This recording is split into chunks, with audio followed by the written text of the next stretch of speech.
it's your girl Camille B with BAM Coaching and Consulting. I am super excited today to have with us Miss Jennifer Criswell. She is the founder and CEO of Mirror Coaching LLC. Thank you so much for taking the time out on this Saturday, Coach Jennifer. Oh, no, Camille.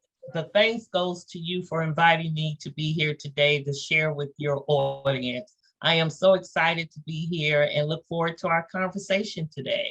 Me too, me too. So today we're going to be talking about the importance of coaching for leaders as well as HR professionals. So Jennifer, why do you think that's so important?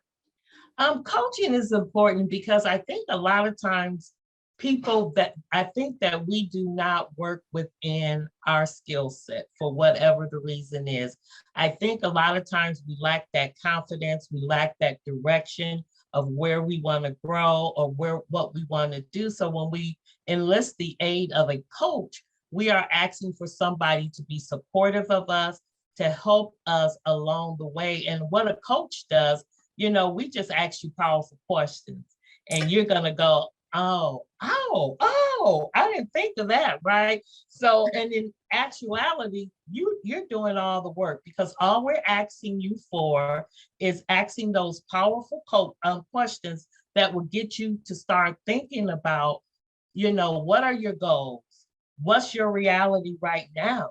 What does those options look like? And what is your will? And what I just described to you is GROW, which is the model that I use for coaching. Is goals, is reality, is options, and is will. So that's a very powerful tool to use in coaching. And there's a lot of different coaching methods out there, but I was just trained in the GROW model. I like that. I like the GROW model because, your goals, what's the reality, right? Because you may have an opinion of yourself and it's like, okay, now, friend, let's keep it real. What is it that you really can do? What's in your scope, right? So it kind of makes you really have to be honest with yourself and have that honest conversation or do some self-reflection, right? That's right. And that's why a lot of times you ask questions that's around reality. If you're talking about reality, you may ask some reality questions about what other factors are relevant. Because a lot of times when you're in your own head, you think you have it all pulled together and your reality may be way out over to the north that you think is to the north, but it's really to the south. So how am I going to get you back to where you need to be? And the way to do that is to ask those powerful questions, what do you have that you're not working with? What are you not using?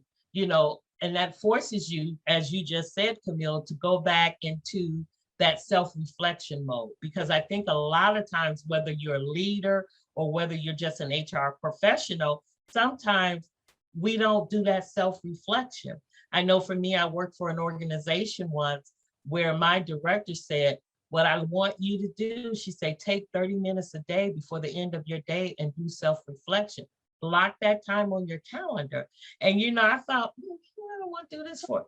It was powerful. It was a powerful tool because you sat back and you thought about your day. You thought about maybe what you could have done differently. Maybe if that outcome was differently, what you would have said or recommended, whatever that situation looked like, it gave you a good preview of your day and how you're progressing. So I encourage people, do self-reflection. It's important. I'm glad that you said that. And that's something that I could actually take from the gems that you're dropping this afternoon, because that is something that I need to probably do more of. Just kind of sit back and think, okay, where am I now? Where was I in the past? And where do I see myself? And sometimes we ask those questions, but we really don't meditate. Right. Take the time to really think. And again, the reality of it all. Where am I really? Not in my head, what I tell my friends, but in the quiet moments. Where am I really in my career, in my life? So because you are a coach, Coach Jennifer, which side do you get? Which side of the house do you feel like you really make a difference on? I know you coach leaders and you also work with HR professionals. What group would you say do you have the most struggle with to really kind of get on board with that growth model? I think a lot of times it's the leaders, right? Because the reason why I say it's the leaders, because they, in their mind, they're doing all right. You know, their reality is in check, right? They're on target to meet their goals and objectives. Their reality is what it is. And their will is taking them where they think they want to go. But when you start coaching leaders, you know, I coach several leaders at work, and they find out, oh, I don't have great communication skills, right? Or, oh, wow, you know, I coached a leader on just something as simple as time management. And it was very successful coaching, because, you know, all I heard from the leader's boss was, you're missing, he keeps missing deadlines, you know, you're not being able to multitask to get things done. So what are some of those things that's blocking your time management? How can we help you with that? What does that reality look like for you? Is it using an Outlook calendar for you to block off time to do certain things? You know, what does it look like for you? So, you know, just getting in there with leaders and making them realize this is this is what you said you want to coach about, your time management. So I'm going to ask you some questions. How do you spend your day? What is the first thing you do? How often do you look at your emails throughout the day? And when a person says, oh, I'm always in my email, well, that's problem number one with time management, right? Because think about it, if you're always in your emails every day, then you're not being able to work on those projects and those other things that might require more attention than just scanning your email. So the recommendation might be from a client that I'm coaching might be, oh, maybe I should just have specific times of the day I check my email. Well, if that works for you, great. So it's those things. And sometimes it's just the simple things that we try and make so hard, right? We don't think about what's right here in front of our faces. We just try and make things difficult. I'm glad that you said that you brought up about the email, because in your mind, you know, a lot of people, and even for myself, I hate to make people wait, right? Like Right. when I'm at work and someone sends this email, something in me feels like you need to respond. Like in my mind, I think like that's just good manners, right? It's respectful to people to answer. Like you get the email, you answer it, but you are 100% right, because I'm over there trying to answer them, but then I'm dealing with something else, and then you're like, okay, what was I doing again? Because now Right. you have to go back and try to catch up what you were doing in the previously before the email came through. And then think about it. Now you were answering this one email, then another email comes through. And so you stop, you answer that one, then another one comes through. And so a lot of the bulk of your day could literally just be answering emails instead of completing tasks. And it's Absolutely. okay. It's not that you're not going to answer the emails within a timely fashion. And I have to keep reminding myself 24 to 48 hours is actually timely. Right. 24 hours is amazing. 48, you know, that's Mhm. reasonable. But I suffer from that. I'm a recovering people pleaser. I'm in recovery. Okay. So I am the worst. But I'm working on, like, hey, you do not have to, just because the email comes through, you can even glance over it, but that doesn't mean you have to respond, because it may take time for you to craft that response back. You may have to do some research, and that is pulling you away from other things. Right. So glad that you mentioned that for sure. Oh, absolutely. Another thing you can do is have an automatic message go out when an email comes in. Thank you for your email. I will follow up with you on a response. Have a great day. You know, you can craft something like that so that you are responding, you are acknowledging automatically. So then when you get the time, when you say, okay, this is my 30 minutes just to focus on, excuse me, emails. So then you just start focusing on those emails for that 30 minutes. I love it. I love Yeah. it. So what other tips do you have? Because I'm liking these tips you You share. like in the tips. I'm loving, And I I'm loving think this little another Jack tip book. is, you know, how do you set expectations with your leaders, you know, around when you're going to respond? I know once when I join a new company, when I meet my leaders, the first, you know, I introduce myself and I tell them, here are my list of expectations. This is what I do. I'll say something to the effect that Yes, I'm at my desk, but I may not be at my email when you send an email. So it's not necessary for you to send an email every 10 minutes or so, or pick up the phone and call me, 10 to 15 minutes. You have to set those expectations. Just like your leaders are giving you expectations, you have to set your boundaries and expectations, because people tend to think that because you're, excuse me, that you're sitting there waiting for their email or you're waiting for their phone call. Yes, everybody's issue or concern is important to them, but there are some things that are more emergent. So we as HR practitioners, we have to prioritize our day consistently, right, throughout the day to be able to respond to any type of issues that come up. And you'd be surprised when I'm coaching HR professionals, they're like you, people pleasers. Well, I gotta respond right away. No, you don't have to do that, because if you're responding right away and you're working on a project that's due by the end of the day, you'll look up and that project's not done, right? And you're staying over to get that project into your manager's hands or whomever that person is. So you're doing yourself a disservice, right? And I just think when you have set those expectations and you level set, then you don't have those issues and concerns. You can make sure that you're having good time management, because it is important. Absolutely. I'm so I'm glad to know that I'm not alone. I'm No, in a you're group not. with some awesome other people. No, And that you are not alone.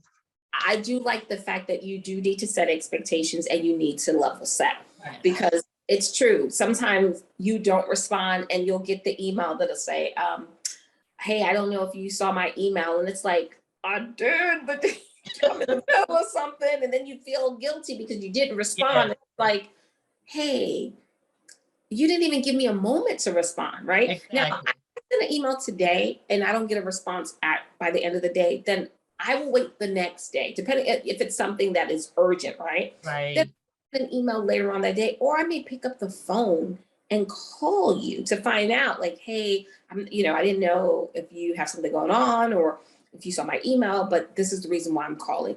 A lot of times that's not the case. And for some reason, a lot of our leaders, they do kind of feel like we're just sitting there like, do they Yep, need anything? twiddling our Like, thumbs. yeah, Absolutely.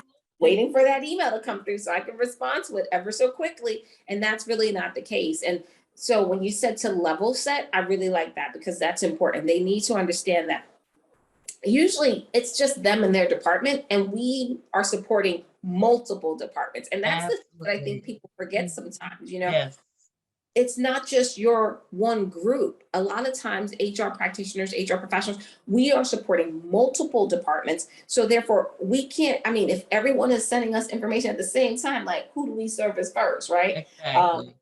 And I worked at a company one time where I had a manager say, look, it can wait.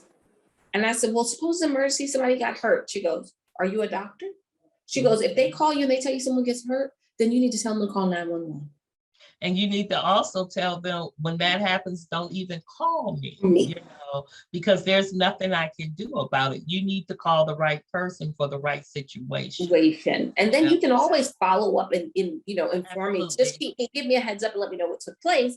But really getting them to understand what we do, what our responsibilities are, and then what their responsibility is, and the other departments that can also help. Because we have all these centers of excellence, Exactly. piece. And a lot of times, some things that they want to bring to us may not be for us. It may not concern me. I had someone call, the other day and say, hey, I was just wondering about the, not the employee assistance program, the tuition reimbursement. And it's like, what does that have to do with ER? Like, it kind of threw me. And I was, Mhm. but fortunately, I was able to help the person. But it just helps me to see that when they hear the word HR, they just think we cover everything. And a lot of times that may not be the case. That may not be our area of expertise. And so I'm trying to learn to teach people how to fish. Yes, absolutely. And that's a great segue. I had a manager that I told that to, because every time, she would call, what is the policy for such and such? So one day I said to her, I said, well, we have an intranet with all of our policies. And I say, I've been feeding you day by day, meaning every time you call. I said, but I want you to be able to eat for a lifetime. I want you to be able to know those policies, procedures. So I'm going to teach you to fish. And the way I want you to fish is to go out to our intranet site, type in what you're looking for. And when that policy comes up, you need to read that policy. And then you call me for interpretation. And then we can have a conversation. So now when she calls, the first thing she does is laugh. And she says, oh, I've been fishing. I have a question. I have the policy in front of me. So, again, that's level setting and setting those expectations. And that's, it's interesting because I'm now coaching that individual. So she's seeing how important it is to have goals, to know she has options, how to use those options, and to look at her will. What is her will with wanting to learn policies and procedures without calling her HR person all the time. I love it. I love it. And you're like, let me, we have this thing called the intranet. Yes. And for me, I'm always like, I don't want to hurt anybody's feelings, but then you get to that point, and I'm noticing as I, now I'm going on year 21, that I do see the shift where it's like, come on now, like, how long are we going to continue to do this? And really, I had to remind myself, I'm doing them a disservice, because guess what? Not everyone may do what I do, right? Not everyone may take the time out. And I don't want, because I do it, that be the expectation that everyone else is going to do the same thing. That's not fair to my counterparts. No, and that's not fair to the manager either, right? How can they be the best leader they can be when I'm constantly doing things for them? And you're a leader. You should lead your team too. And also, if I was coaching you, I would ask you some reality questions, to say, okay, if you keep doing that, what's going to happen? And you just explain that. That becomes their expectation, right? And you're setting them up for the next HR person that has to go and totally retrain them all over again to say, I understand Miss B did it this way, but this is the way I do it. And then you have a leader that's out of pocket because they don't know what to expect. So I think, when we look at that, we always have to realize that what are we doing to help a person, right? It's so important to let people think on their own, give them the tools and resources, and say, hey, if you have a problem with understanding, then you need to come to me and we need to talk about that. So it's interesting how that dynamic, especially within the HR world, is real, that the expectations become, oh, my HR business partner take care of this absolutely. For me. They're going to do this, they're going to do that. And in reality, when I started with a certain company, that's what my counterparts were doing. And I was like, oh no, I don't work like that. I'm not doing that, because I'm not setting them up for success, because they're not going to keep calling me all day long with questions about a policy when they can go online, find the policy, read the policy. And if you have a problem understanding, then let's have a conversation around that. But don't call me and say, I need you to tell me where policy ABC is, because that's not a good use of my time. Absolutely. Because our job is to be strategic, right? Absolutely. That's not being strategic. And it's I think that's like the old school way of HR. That's how it was, that, that was a way for us to feel needed. And businesses, it kind of felt like we were their Kelly, there's a company, Kelly Services, right? And that's like one of their Kelly girls, one of their admin. They kind of looked at us like high paid admin, like the go fetch it. Oh, I need that, HR, go get that, go get that. And it's like, no, we've come full circle. We are embedded in businesses. We understand strategies and policies and procedures, and we don't mind helping you. But at the same time, it's like we put it on the internet for a reason, so that you didn't have to call us a million times to get it. Absolutely. And, going back to, I'm a baby boomer. So back in the day when I started, there were teletype machines in the HR office. They were still allowed to smoke in HR offices when I started. So that tells you how my experience have really evolved to now. And back in those days, we didn't want you to to sign your name. We didn't want you to yell too loud. We wanted you to call us, and we told you exactly what to do, right? We told you when to hire, when to fire, when to write them up, all of that. We didn't care what you thought about anything. You had to do what we say to do. So now that we've come full circle and we've transitioned that, you still have some of those leaders are baby boomers as well, and they remember those days. So those are the hardest leaders to say, oh no, we don't do it like that. This is 2022, not 1978, 79. This is 2022 and we do things differently. So I need for you to understand, based on my expectations and us level setting, that you have a role to play in this as well. Absolutely, because as a leader, they're responsible for things too. And so I like the fact that you're like, no, we have to level set, we have to change their thinking. It really is about reprogramming, retraining the brain, because it's a habit, right? It's a habit that they've been doing for so long. And to be honest, there were a lot of people, even when I came in HR in '01, where they were like, I'm HR, you do what I tell you to do. And I was like, but the manager, this is their group, like they should have some say so. We should have their buy-in. Now, if it's something, of course, that's really going left, then we want to get them to see, okay, the reason why. And so I've learned to kind of tell my managers, I don't like to tell them no, but I'll say, instead of saying no, I'll say, okay, well, let's try something else. Let's look at it from a different perspective. Let me explain why that's probably not the best way to handle that situation, because I want them to take accountability. Because when people are like, well, HR fires, I go, no, I don't. I don't fire anybody. Just take them through the process. We take people. I just take you through the process. I handle process. Absolutely. And you hit it dead on. When I have those types of conversations, I go into my coaching mode, right?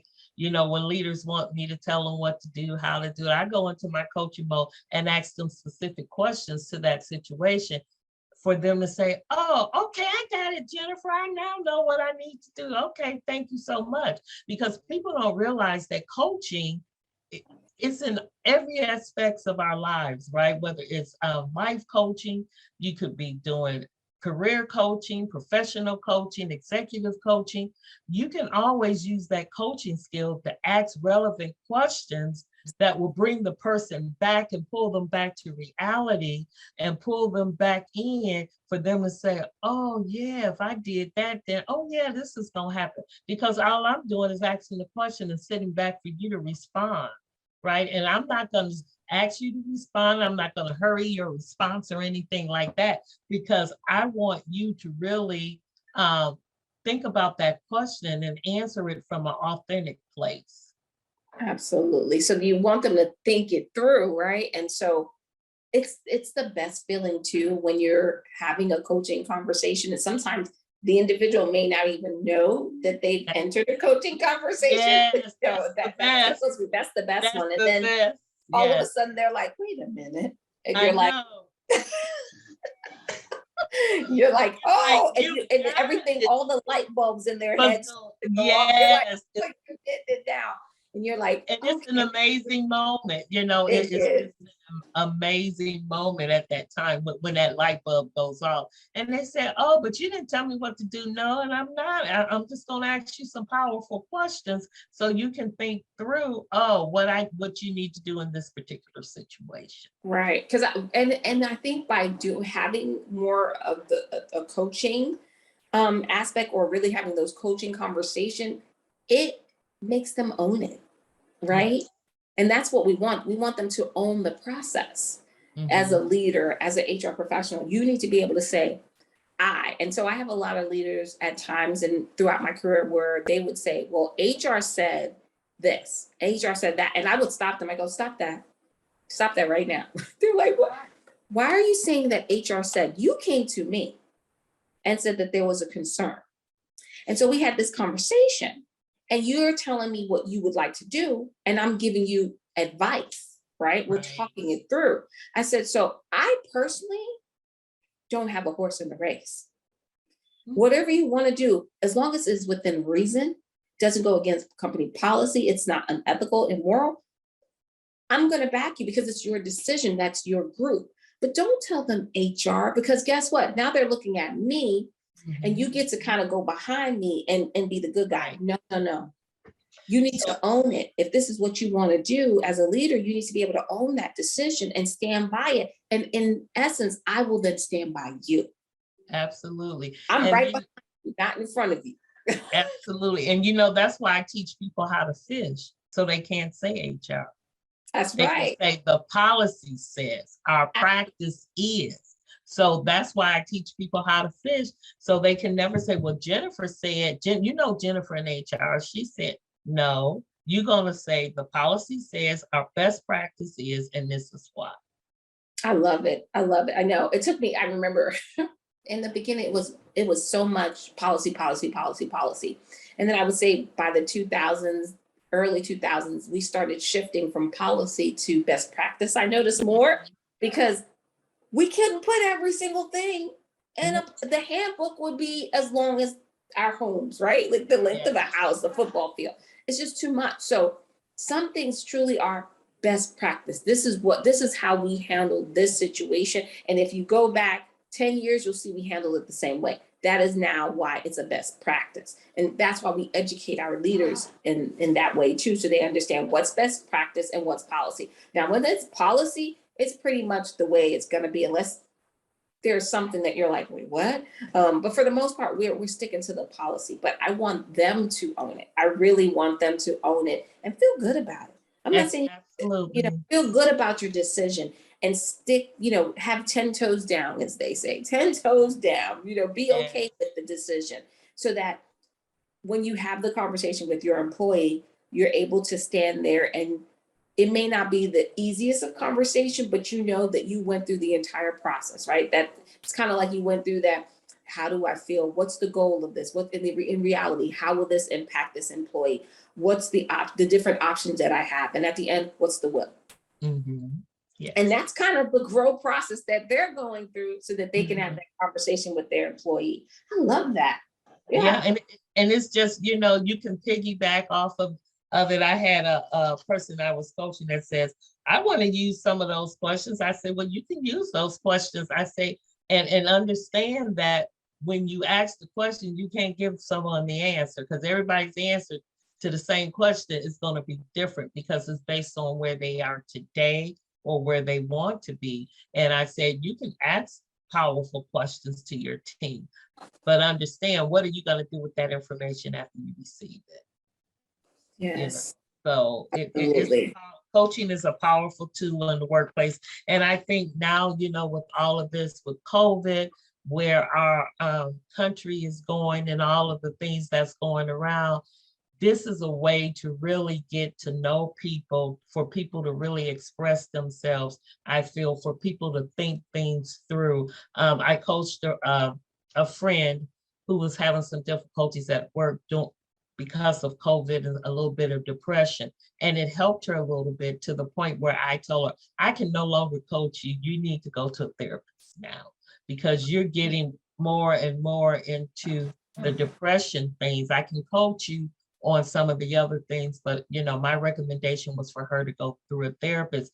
But she's come back and she says, I thank you for those coaching conversations. She said, if I never had them, I never would have realized that that's where I needed to be seated. And a good coach will tell you, I think, I've coached you all I can. This is not coaching. You may need to go to a therapist. So there's all sides to coaching. A lot of people think you can coach for everything. You can't coach for mental health issues, right? I'm not a therapist. That's not what I do, right? So it's being able to find, you're a good coach, someone that you can have a relationship with, have a rapport with, and someone you feel that is supportive of you. But understand, you are held accountable. You hold yourself accountable. I, as the coach, don't hold you accountable. This is for you, right? I have no skin in the game other than to ask you the powerful questions, to get you to your goals, to get you to your realities, to give you those options, and to see what your will is, so that you can move forward and be successful.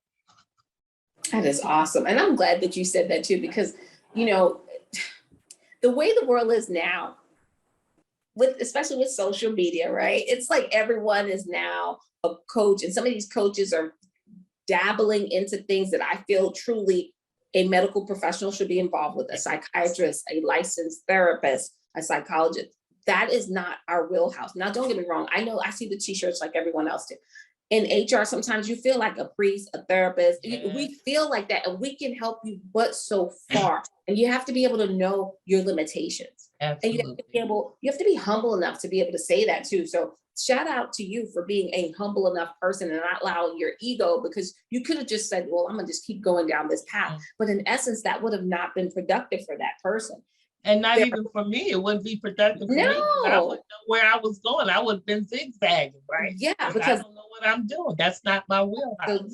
Absolutely. And that, yeah, it's not your area of expertise. And like, I don't want to be telling you something that could maybe potentially put you in harm's way or anything like that. I don't want that on my conscience at all. So it's okay to say, you know what, this is what I mean, I can help you this far, but anything involving this, I'm really going to have to, refer you to a medical professional, because that's out of my scope. But do you coach ongoing? Like, does coaching ever stop? Is that something, because there's some people that they coach for years and years. So how do you know, like, this is all that I can help this particular person with? It's because if you see someone, you're coaching someone, and what I do is I take a few notes, and so we come back to the next session. So when you start the session with someone, you ask them what it is they want to talk about.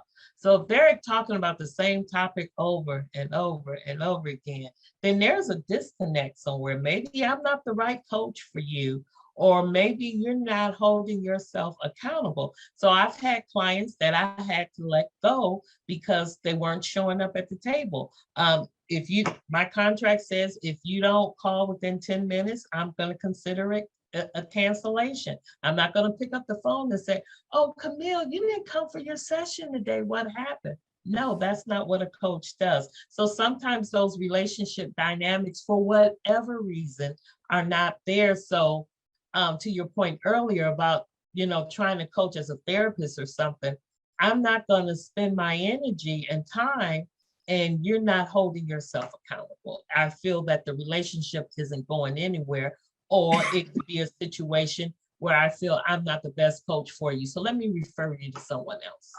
So, and there's people that coach all the time that, most of my clients is about 6 months. I asked for a 3-month commitment with the contract, 3-month commitment. And then you can reevaluate where it is you want to go. And sometimes, it comes where both you and the coachee, right, says, I don't think this is a good relationship. I'm going to move forward. And that's fine. Right. And so you think it's like 6 months. So I think too, a lot of people confuse mentoring and coaching. That's what I'm really starting to realize too. Because I'm like, people are confusing the two. Would you agree? Oh. I would agree. And what I would say is that, let me read something to you that's on my website. Coaching is a supportive and purposeful conversation. Its purpose is to support someone to explore their thoughts, actions, and responses to situations with a view to changing those which don't work well, with strengthening those which do. A coach will ask you thought-provoking and challenging questions, listen actively and non-judgmental, and act as a mirror to the client to look at the issues from different perspectives. So we're going to help support you through, but you're going to do the work. We're just going to add from those questions, you're going to glean your goal, your reality, your options, and your will. Mentoring is saying, oh, I've been in that situation before, and this is what I did. This might help you through that situation. You're giving them a situation you've been in similar to the one they're describing, and you're telling them what to do. Coaching, we don't tell you what to do. We just ask those thought-provoking, challenging questions that gets your mind to thinking. And sometimes, you know, a coachee will say, I don't have an answer to that question. Can we do it in the next session? Let me think about that.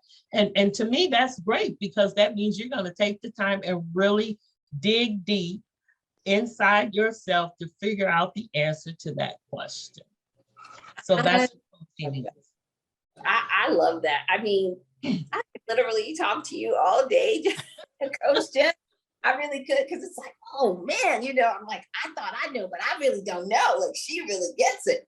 Tell the people out there, how can they connect with you? Oh, absolutely. You can connect with me by going to my website, which is Mirror Coaching, MIRROR coaching.org. Or you can connect with me on my Gmail account, which is JRAE Criswell, CRISWELL @gmail.com, or you could give me a call, 614-589-0990, or you can look me up on LinkedIn. So those are some ways that you can contact me. And I do consult, I do free consultations for coaching sessions as well. That is so awesome. I mean, Jennifer, again, it has been a pleasure. Don't worry, I'll make sure that I have all of Jennifer's contact information below. And again, thank you so much, Jennifer. Oh, it has thank been you. Such a pleasure. Until next time. It's your All girl. right. Have a great Saturday. Enjoy your Sunday. Bye. Bye.